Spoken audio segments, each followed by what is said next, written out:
he's gonna go first, and then we'll do the Q&A. Are you gonna try to hide a cable, or you're just Catherine judged. just gonna go? Are you gonna stand behind the table most I'm of the gonna time? stand behind the table, so if you want to run it up So my in the back, or back, something. right? Yeah. You give it first. No, you do. Okay. All right. Okay. Don't shake.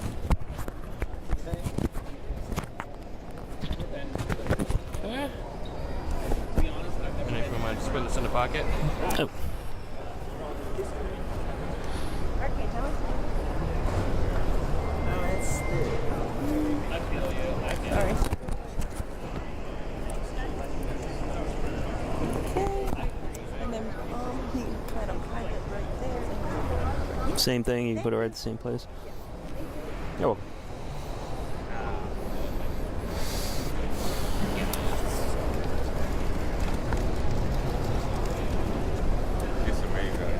We're just waiting on the airport to come down. They're coming. So we're just waiting on here. I don't have to go anywhere.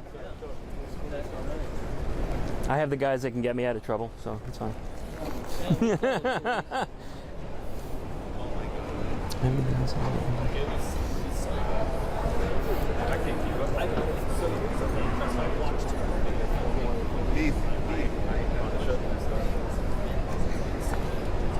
I hope that's not going through the machine. Man? All right.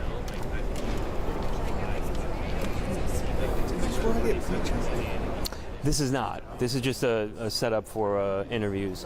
Pre-check is actually downstairs, there. underneath the main escalator. Okay, There is thank a you. pre-check office. You're welcome. That's 2. Yep, I told Mark some time ago that table's closed. That pre-check in the back. Hey, if we put that downstairs, that would attract more people into the pre-check office. Just saying.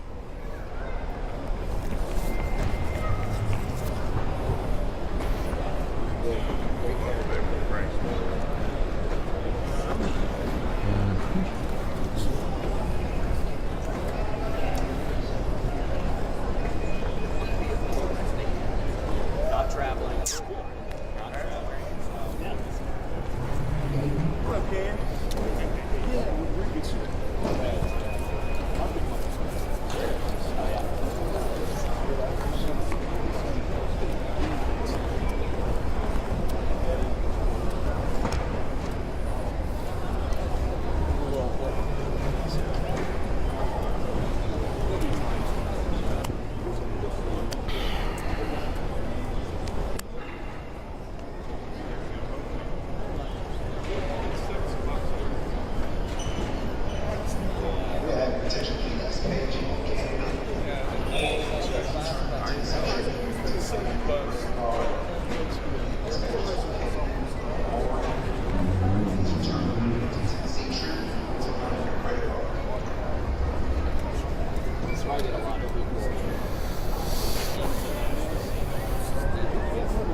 No. That's pretty much why they picked me. No. Although my wife said, could you not say like, and I looked at her, I was like, I don't say that anyway.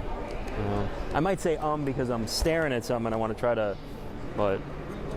Hey man, it's your wife. You said you want to say it. It's just a wife. So she watched Carry On, right? I haven't seen it. No I did not think she was going to want to watch that because she hates the hours that I work, the whole thing, right? So she comes back, she goes, this movie's amazing. She goes, Jason Bateman's awesome.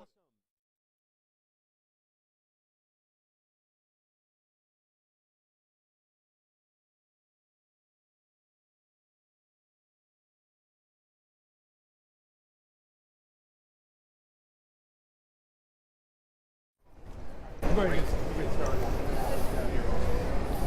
Say hi.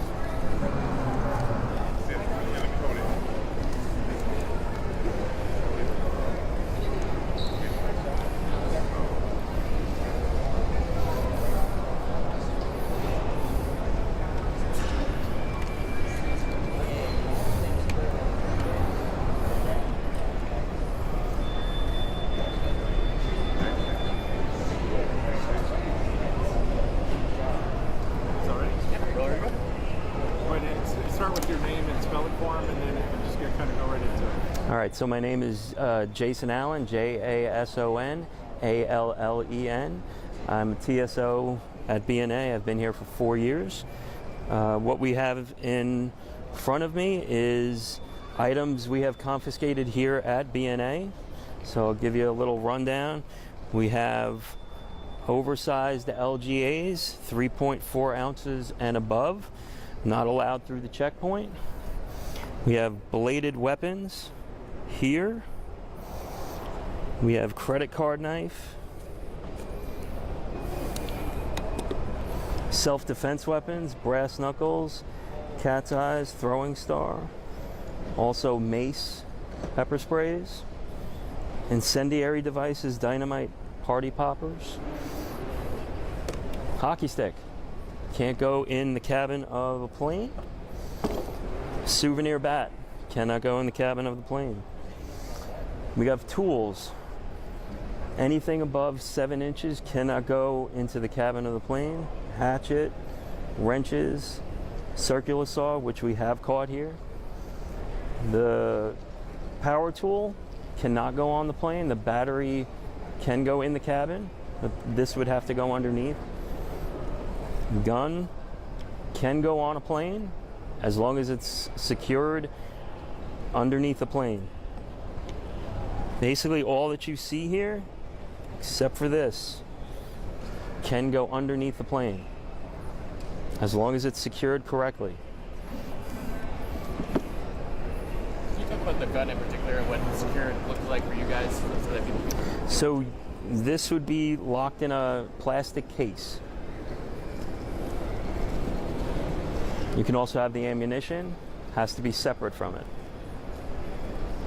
You guys can't get into people's heads, of course, and know what they're thinking, but like, under what circumstance are people like, oh, you know what, I'm bringing this firework onto, you know, So for most of these items, they just don't realize it's in their bag, even the gun.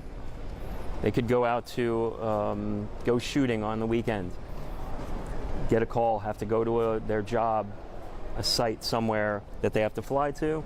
It's in their bag. They just pack the bag and they get on the plane, or they try to, and we catch it. It's as simple as that. Can you interact a little bit more with each of the individual items, kind of like picking up and... Okay. So we have here Christmas jam. It's above 3.4 ounces. It cannot go through the checkpoint. Again, can go underneath the plane in a checked bag. Knife, same thing. Can't go underneath the plane. Can go underneath the plane. Can't go in the plane. This might seem small. It's a wallet tool. Because of this blade right here, it cannot go inside the cabin of the plane. We take away a lot of these. This year, 2024, the cat's eyes were found at a lot of airports. Obviously, for this, it's a toy weapon. You can see it, but we cannot allow that on a plane. Because if that was taken off, all the gears are the same, it can be used as a weapon.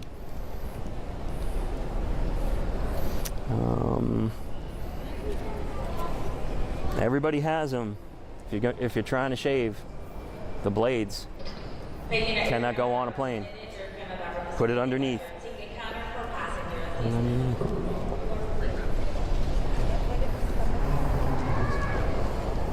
Being that this is a holiday season, people are going to get gifts that they are unexpecting. What would you suggest like they do instead? Like if they can't bring it out. So the main things that I would have to say are, one, if you're coming to go to a destination with presents, take the wrapping paper with you. Do not wrap the presents. If we have to look at it, unfortunately, we would have to open the present. So just come with the present, bring the wrapping paper, wrap it at your destination. The other thing we see a lot of during holiday season, snow globes. Anything bigger than a tennis ball is not allowed to go on the cabin of the plane. Underneath, absolutely. but not in the cabin. But say if they receive something from a family member that they're not really sure of, should they just try and ship it to back home? Or? Shipping is always a good thing, but again, if you want to bring it with you, bring it unwrapped. If we have to look at it, we can look at it, and then as you get to your destination, then you can wrap it there. Can you talk about it just real quick while, like, parents check your kids' bags because they have like things like toy guns and things like that. Yep. So if a family is coming in, sometimes the child's favorite toy could be a toy gun. It's the same thing. A toy gun cannot come through the checkpoint. Put it underneath the plane in your checked bag. With the advent of 3D printed guns, even if the gun is sold at Toys R Us or Walmart or any of those places, you can't do that anymore. We can't take that risk. Again, I know that there's different circumstances. You see the signs around that warn about fines and things like that can happen. How much do when people say, "Oh, I just simply forgot that this was in there"? Like, how much impact does that have on what those consequences could be? It doesn't have any impact on the consequences. What the fines are what the fines are. No matter why you brought that item in here, it counts the same. If you have a child who, maybe the child stuck this in last minute, and again, you don't know what a child's going to do, but they did put a toy gun in there. I mean, is the financial penalty still intact, or is it kind of like, hey, we have to take this? And I guess the question is, at what point do you implement the fine versus no? It always depends on what you can do with that item. If you can put it in a check bag and put it underneath the plane, that's fine. If you can put it back in your car that you drove here in, that's fine. I would leave that up to the management to let you know if there is even a fine for that.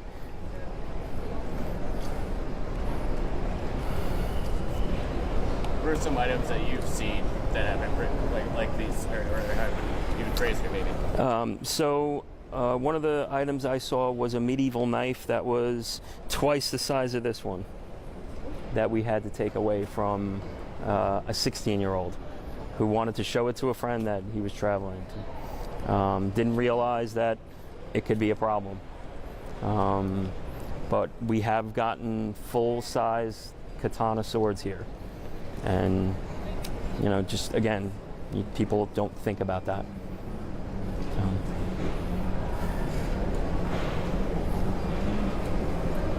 Good.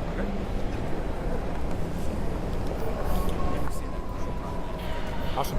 Thank you. You're welcome. I'm hooked here. Yeah.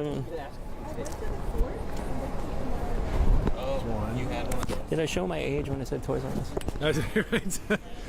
You didn't sing the song, so now you're okay. The Jeffrey direct. There you go.